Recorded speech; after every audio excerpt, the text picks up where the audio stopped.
The state of the economy today is deeply worrying.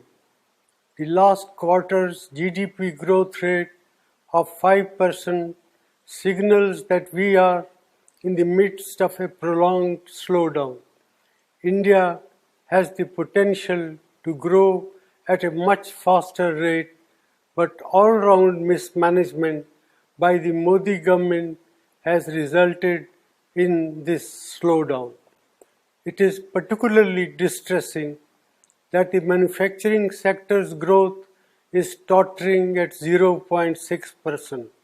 This makes it very clear that our economy has not yet recovered from the man-made blunders of demonetization and a hastily implemented GST. Domestic demand is depressed and consumption growth is at an 18-month low. Nominal GDP growth is at 15-year low. There is a gaping hole in tax revenues. Tax buoyancy remains elusive as businessmen, small and big, are hounded and tax terrorism continues unabated. Investor sentiment are in doldrum. These are not the foundations for economic recovery.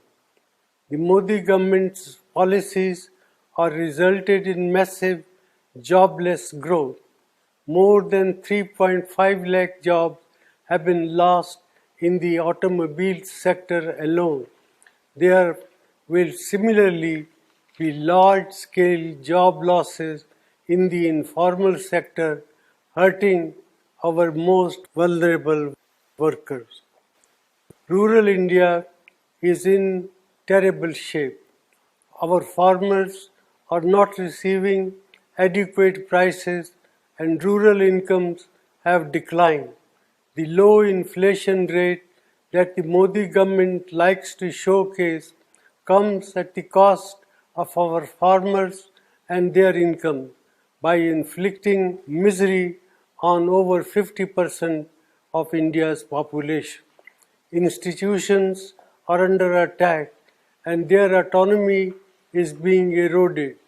The resilience of the Reserve Bank will be tested after its record transfer of rupees 1.76 lakh crore to the government, which claims that it does not have a plan on what it will do with this windfall. In addition, the credibility of India's data has come under question under this government. Budget announcements and rollbacks have shaken the confidence of international investors. India has not been able to increase the exports to take advantage of opportunities that have arisen in global trade due to geopolitical realignment. Such is the state of economic management under the Modi government. Our youth, our farmers and our farm workers, entrepreneurs and the marginalized sections deserve better. India cannot afford to continue down this path. Therefore, I urge the government to put aside vendetta politics and reach out to all sane voices and thinking mind to steer our economy